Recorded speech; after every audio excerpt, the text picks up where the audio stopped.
Well, hey, Southern Oregon, welcome back to the Real Estate Show. We've got a double great show for you this week. We have Sheriff Sickler, Jackson County Sheriff, and Giles, Mutual Mortgage. We're going to talk about what happened with the Federal Reserve Bank this week. We're also going to talk about livability and Measure 110 with Sheriff Sickler. It's going to be a really, really great show.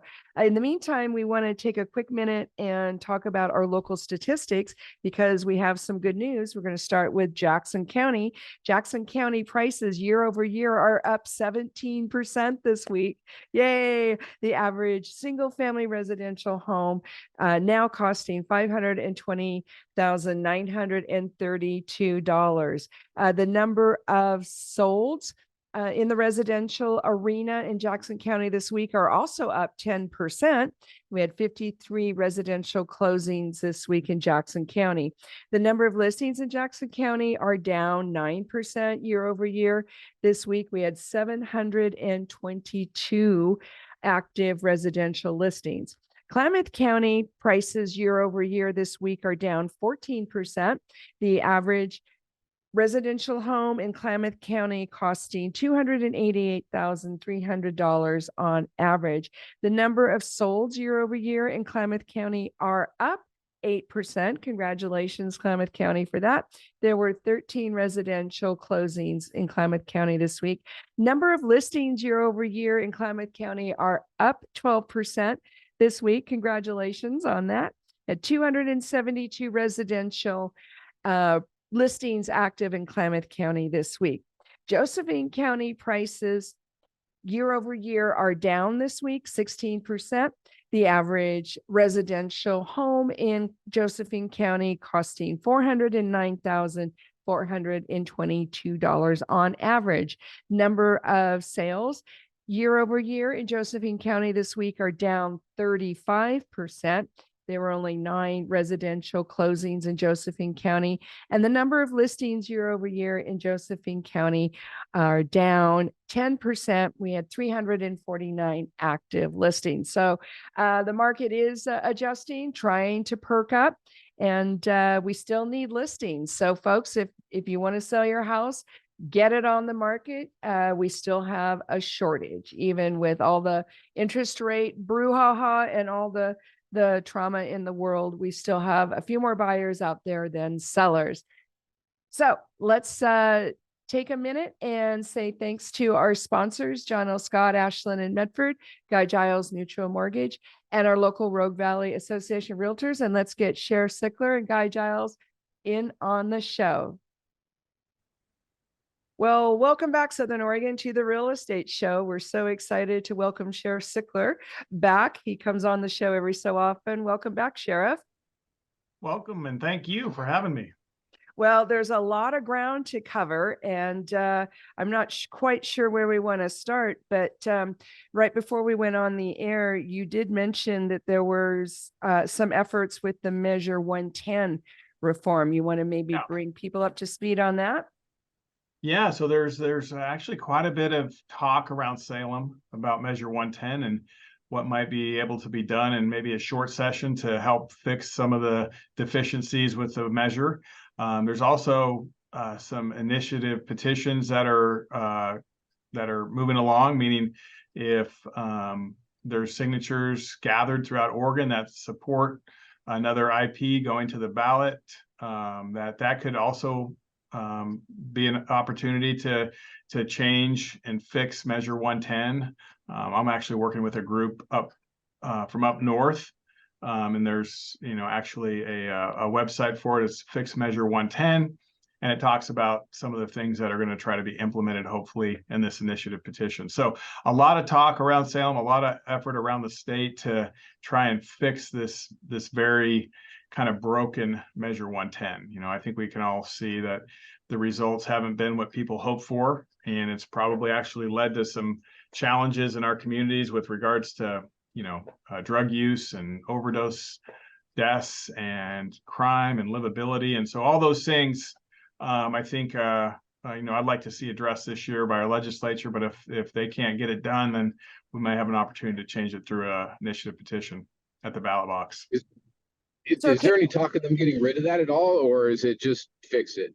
Is that the Well, only thing on the yeah, table? so I think, they've done considerable polling throughout Oregon, and, repeal is a great where place to start with this. But I think given the polling and some of the things that are in place, is you don't have to throw, kind of the baby out with the bathwater, so to speak. We can recriminalize things and get accountability and find out where we need to strengthen the criminal justice system with regard to drug charges and distributing drugs and things like that.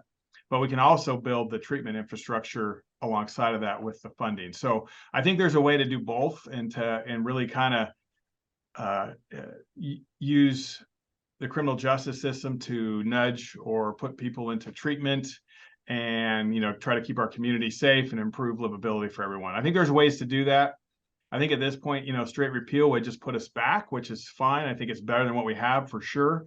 But I think we can also be mindful that there's other changes that probably should be made and could be made to, keep or try to get people help when they do get into the criminal justice system. And so I think these, the group that I'm working with out of up north, those things are considered within the potential IP, the initiative petition.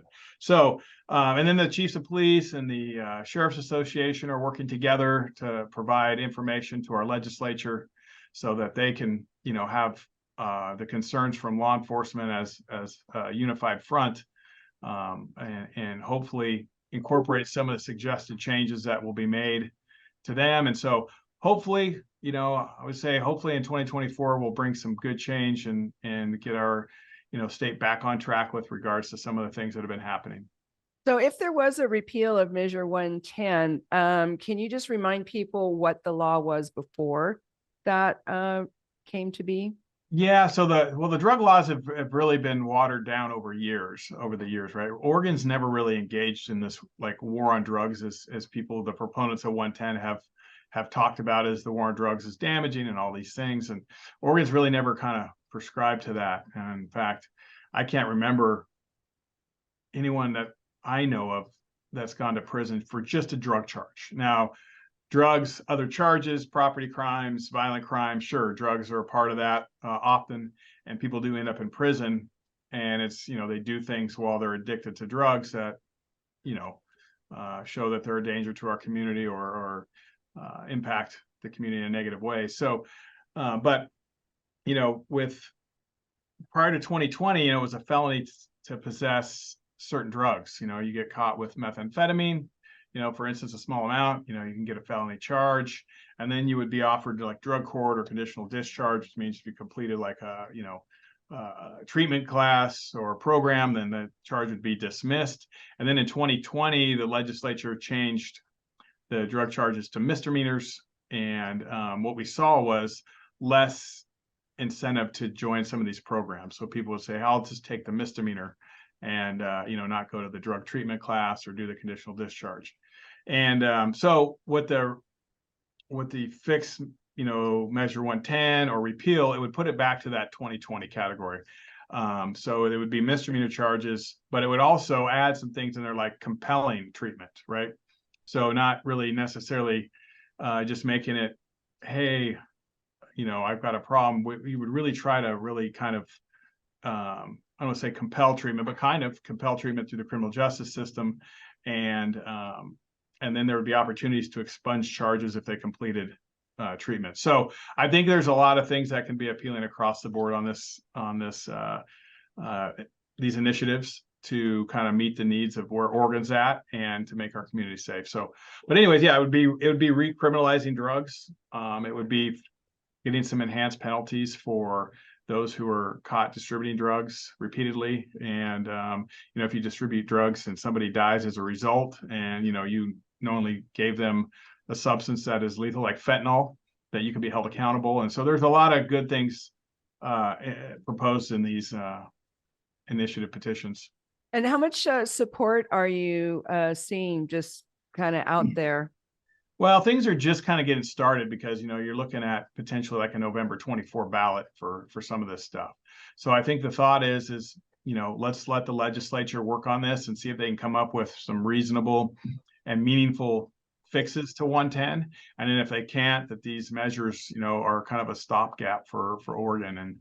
And there'll be, I think the polling showed like 74% of Oregonians supported repeal and like reform, so to speak. So putting things back to criminal charges, but also investing in, treatment infrastructure and resources for Oregonians. Yeah, because we really do need both. Yeah. So the Measure 110, do we have some statistics of what it is actually, how it's actually affected our communities? Well, yes. I mean, it's hard to say there's a direct cause and effect, right? Measure 110 is directly resulting in this, but there's certainly like correlations, right? Like, so, we've seen a significant increase in overdose deaths. Now, fentanyl is a big part of that, and fentanyl swept across our country, and other jurisdictions are seeing overdose deaths as well. But Oregon seems to be seeing them at a bit of higher rate increase than other places. And so, you could probably say certainly the relaxed drug laws, impact that. Also, things that impact that are our border security and other approaches other jurisdictions have taken on drugs. Down in California, San Francisco, for instance, are hubs for distribution of fentanyl. And so drugs are coming up from the border free. They're operating out of these areas in San Francisco. We have open air drug markets. So it's really changed how people get drugs.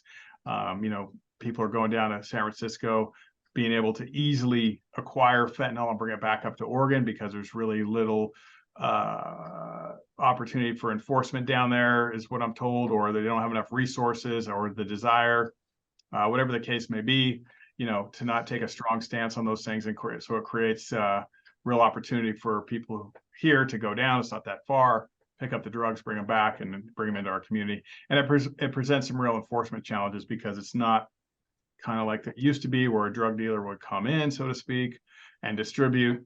So you kind of had the boss coming in. Now we have just people like open air markets. So there's a lot more frequent distribution models, where it's a lot easier to get drugs.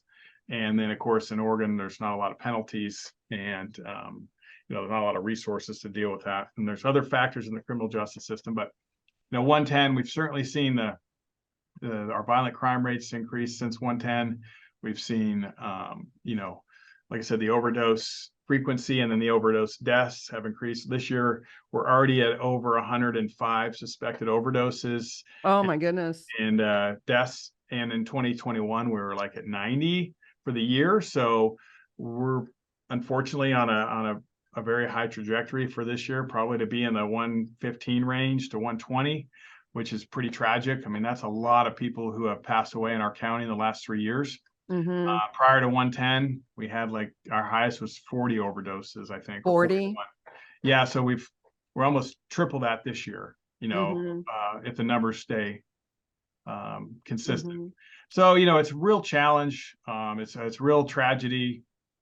We don't really have enough jail space to deal with this. We don't have enough resources, and so there's just a lot of factors that impact our county maybe differently than other counties. But Measure 110 certainly is a big piece of this pie, so to speak, or certainly an ingredient to the recipe of the things we're seeing.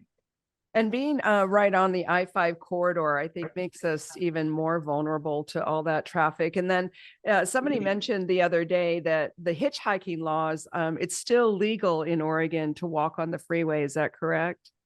Yeah. And so they don't even need a car to go down to San Francisco. Yeah, well, it's just be a pretty big hike over the mountains there, but yeah, but they could thumb it, they can get a ride. Oh yeah.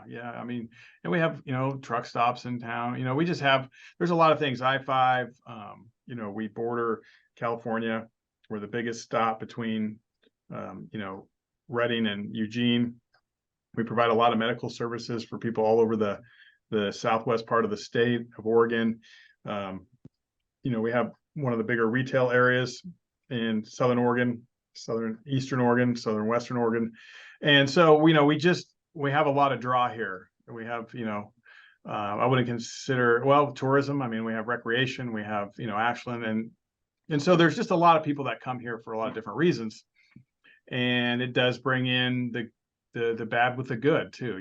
People come here for nefarious reasons. And that's just something we've dealt with our marijuana industry. That's another contributing factor. There's just lots of things that contribute to all the issues that we do deal with here.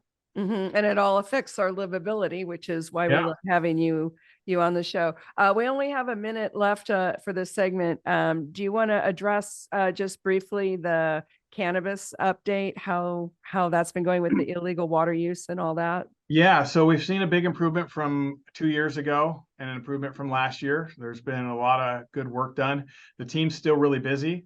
And so we served more search warrants this year than prior years, but the grows are different now. They're smaller, they're more well hidden. So they, in essence, I think some of the taxation of our resources, water and whatnot, is less. So that's good. And we see less of a problem kind of out in the open. So that's good. Our community feels relief there. Yeah, you guys have done a great job. Yeah, oh, go ahead. No, I'm sorry. We've got to take a quick break. Yep. We're talking to Sheriff Sickler, Jackson County Sheriff. We'll be right back after a quick word from our sponsors. We're proudly brought to you by Giles Mutual Mortgage, John L. Scott, Ashland, and Medford, and our local Rogue Valley Association of Realtors. We will be right back with Sheriff Sickler. Do not go away. Well, hey, everybody. Welcome back to the Real Estate Show. We've got Guy Giles today and Sheriff Sickler. Guy, we had another Federal Reserve meeting this week. You want to bring us up to date? What happened? Yeah, I mean, usually when they meet, it'll take us a day or two, to hear all the comments and everything that comes out of it. But it doesn't look like they're going to be raising rates anytime soon. I always like to mention that when they raise rates, it does not directly affect our mortgage rates, but it is a sign of inflation, and that does be either you're putting money into long-term investments or short-term investments, and if we have inflation, then it's just not a good idea to get tied into a particular rate that you're going to get for the next 30 years if inflation is outpacing that. So what we have when the Fed, pumps the brakes or decides to not raise rates anymore is they're a little bit less concerned about inflation. So hopefully we're at an end of all that. They're not going to promise that because they don't want to. Well, I don't even want to try to speak for them, but at the end of the day, yeah, it would be a difficult thing to try to read them because there's so many little mini feds running around advising, the main Fed, and so you'll get in a given week you'll have all over the spectrum as far as some people saying that they need to do 4 more rate increases and other people saying that we've done more than we need to do. But their target rate of 2% inflation, kind of unattainable as it actually is. We're actually getting close to that point. So, there is talk probably in the spring of actually starting to reduce that, which will actually help people on a big level. A lot of people, that was the biggest savings probably ever in the country's history during COVID. People were getting COVID money, people were saving money, and now we've just completely reversed that, where we have the biggest credit card debt we've ever had again, and people are kind of doing whatever they can to put fuel in their cars. And really at the end of the day, elections do have consequences. So think about all this in 24. I won't tell you how to vote, but anyway, so I think we are. Every day the mortgage-backed securities are what we trade ours on, and they're progressively getting better finally. So we'll hopefully see some relief over the next few months. They're talking probably, mid 7s by the beginning of the year, and I'm hoping for, closer to 6 by the middle or the end of next year. So what are they right now?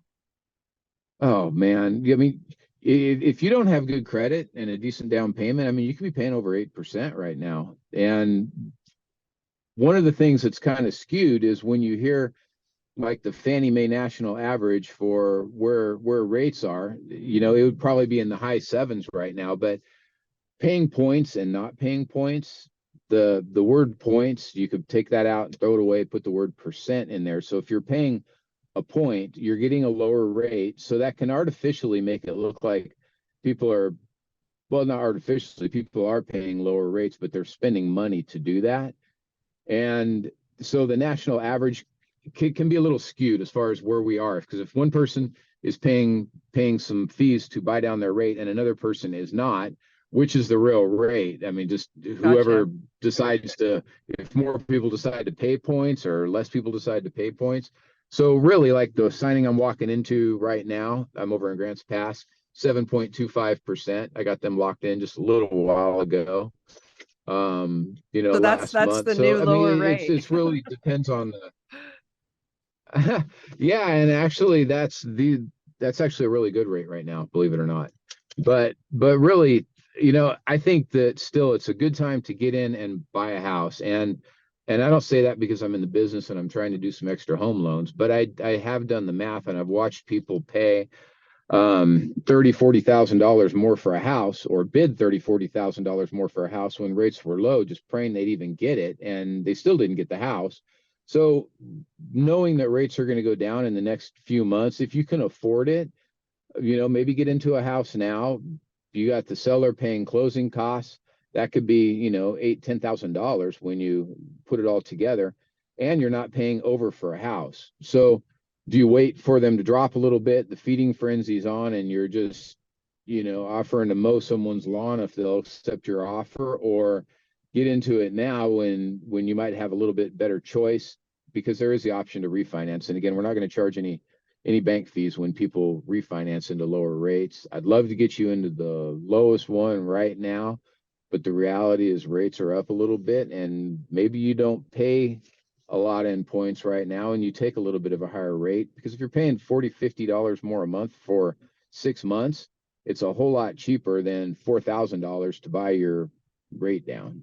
So just, you know, it's just good to have individual conversations. But to answer your question, as far as the rates go, they're a little bit all over the place, whether or not, you know, you're having buy downs from the seller, or you're paying some money to buy them down yourself, or you're just taking what we call a par rate and not necessarily paying for that. And those are owner occupied, which are lower, right? Yeah, yes, they're definitely lower as far as that goes. And they have made some changes where you can go with a lot less down payment on 4-unit properties. And, you know, so we can actually have a little bit better update on that when we're not blessed to have the sheriff on, or we can find out about what's going on in the valley too. So I don't want to take up his whole time. Well, and there is a correlation, I think, to good, strong communities, home ownership, low crime rate, low drug use, things like that. And we were talking in the other segment with Sheriff Sickler about Measure 110 and possibly reforming that. And it seems like it would help our Jackson County community quite a lot if the Measure 110 and the drug laws were different. Maybe more like they used to be. Well, yeah, absolutely. I'm sorry. I'm a guy that's volunteered at the gospel mission for years now, and the place isn't even full anymore, because if you can go and get the same services and not have to be clean and sober, why would you go to the gospel mission and learn a trade and learn how to interview for a job? So just, I think enabling in itself isn't necessarily the answer. So I'm glad he's working on something else. Didn't mean to jump in and cut you off. Well, Sheriff, is that some of the side effect that we've watched as a society of experimenting with Measure 110? And I'm not being political, I'm just being matter of fact. Well, I think, you know, it's safe to say that this has been a social experiment, right? To see, because we're the first state to take this kind of approach to drug laws officially. Now, other states have minimized enforcement. I think Washington did that to the courts. And they're having some pretty significant issues as well that I hear about. So yeah, I do think, given where money came from to support the efforts of Measure 110, that other places in the country saw that Oregon might be open to trying these kind of unique things, as we've demonstrated in the past. And so, yeah, I do think it's been an experiment, and I think it's, you know, obviously failed Oregonians as a whole. You know, and so, yeah, we're going to work hard to try to fix it. And we're going to keep up our efforts to keep our community safe, despite some of the laws that seem to hamstring our efforts. And then, you know, yeah, we have some issues here. And but I do want to remind people this is still a great place to live. There are a lot of great neighborhoods, a lot of great areas in Jackson County that are safe, and you know, that are certainly it's worth coming here. It's worth being here.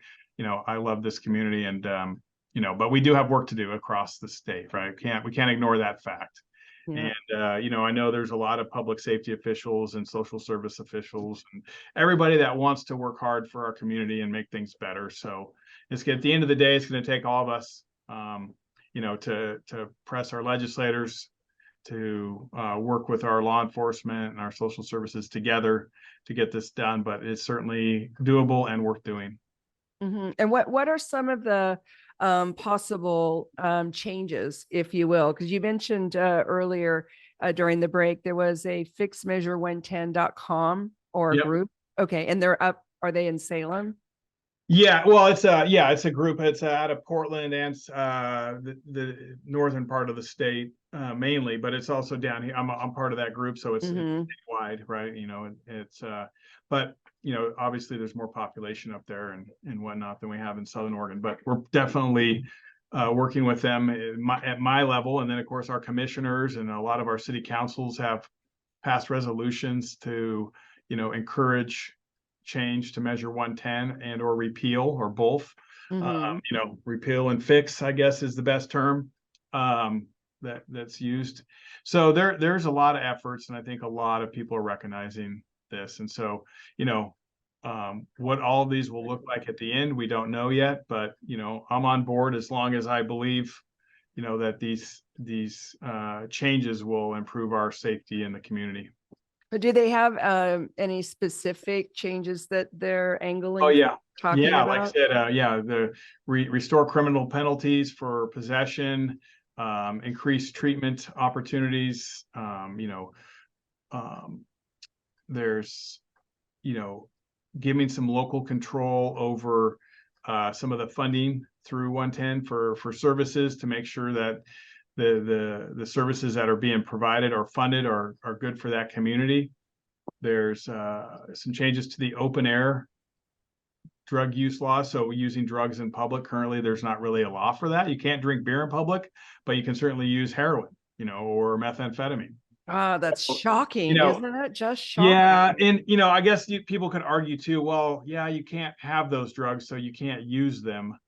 But under measure 110, the citation for possessing heroin or methamphetamine in small amounts or fentanyl is less egregious than a speeding ticket, you know, for going 5 over or a seatbelt violation. So, you know, you have those kind of messages, and you have law enforcement tasked with trying to figure out how to best keep our community safe. And then you have other increases in other types of crimes as a result. There's not a lot of resources to go out and issue citations. Now, Jackson County is the third highest as a county. So Medford Police Department being probably one of the bigger issuers of the measure 110 violations, which is, the thought was when it passed would be you get a ticket, you get referenced into treatment or call a hotline and then be able to get connected with services. And I think there's been like 6,300 citations issued as of the end of September for measure 110, and like 50 people have gotten a verified assessment. Oh, wow. So out of 6,300 tickets, 50 people have, you know, done a verified assessment at this point. So a pretty abysmal failure when you look at just numbers. Wow. Wow. So definitely need some different approach. Yeah.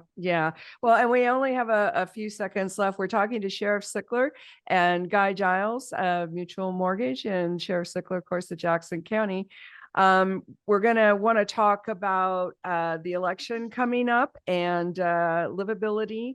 We want to talk about the jail and some possibilities of having some money go to that. That'll be a great conversation. Just a reminder, folks, that this show will be rebroadcast tomorrow on this same station, Sunday at 6 p.m. KCMX 99.5 FM. And again, thank you to John L. Scott, Ashland, Medford, Guy Giles, Mutual Mortgage, and our local Rogue Valley Association of Realtors. We'll be right back with Sheriff Sickler and Guy Giles.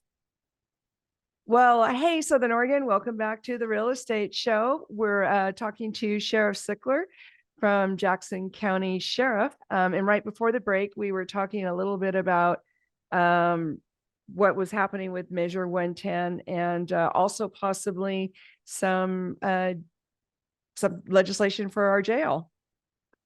Yeah, well, so not necessarily legislation, but we are working on an assessment, a needs assessment. We're updating that. So back in 2020, right before the pandemic, we did a lot of work. We determined what size of jail would be needed for our community, what it would cost to run the jail.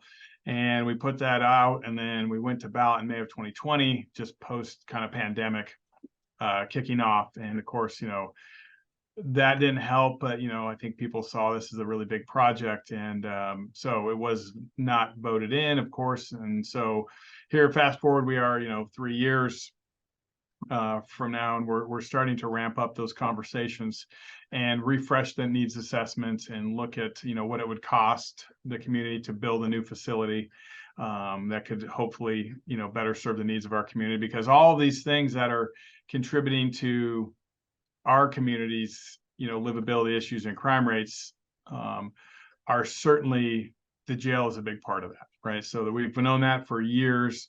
So you take the pandemic, you take 110, you take fentanyl, and you take all those out of the equation, the jail has always impacted our ability to really address some of the crime issues in our community. And so that's a huge need as well. And so we're looking at that, and we're hoping that in May of 2025, we can bring something to the voters to review and see if they would like to invest some dollars into a new correctional facility. Obviously, we don't know the cost yet. That's why I can't talk about it. We haven't decided or haven't got even the needs assessment back to see if it's still the same size as before and what it will cost to run that facility post pandemic, which we know everything is more expensive. So the housing is more, everything's more, labor's more, materials are more, everything's more now than it was prior to the pandemic. So we know those costs are going up. And so we just want to see if it's even feasible or something that we can present to the public. But I think from my perspective, we have to put it on the table. We have to let the voters decide, and we have to let them determine, what is invested in our community, and then do our best on top of that. So the current jail situation, can you just speak briefly to what it's lacking and why it would be good to have the jail? Yeah, so we've had we have about 290-ish beds that we can use on a daily basis. We have more beds than that, but because of classification and other things, we can use about 290. And we're currently, the building was open in 1981, so it's pretty dated. Design wise, it's not efficient. It's a high staff operation, meaning you got to have a lot of staff to run it compared to a modern efficient jail. There's really no spaces for the medical side of things that we would like to see, especially given the population we deal with today that is medically fragile with regards to substance use disorder, mental health issues, and just overall health. So we need a really significant infusion of medical resources in the jail. And then we need more space. We're constantly force releasing people, which is not good, because then they turn around and reoffend. And then, ultimately, if that cycle isn't broken, they can end up needing prison, or prison's the end result, when we could have addressed this way upstream and dealt with it earlier. So prison didn't necessarily have to be the last resort for these individuals. And then we need a area in our jail for treatment. We currently don't have real space that's designed or dedicated for the treatment piece for either substance use disorder or mental health. And so those things are challenging because the spaces aren't really set up well, especially our mental health population. Our staff does a great job of trying to utilize the space we have and to make it as, you know, I guess, as usable as we can, meaning trying to set it up. But, you know, it just wasn't designed with these things in mind because it's hard to see the future, you know. And so we need to build a jail that's modern and, you know, more efficient to run and will last us into the future. And, you know, hopefully improve livability and safety in our community. So we'll see. Go ahead. No, please finish. Sorry. Yeah. So we'll see what that comes out to be. I'm hoping within a couple of weeks, we'll have a majority of the information. Then it will go to the Board of Commissioners, and then it'll be decided on as if whether or not this is going to be an issue that we want to push to a ballot in Jackson County for 2025.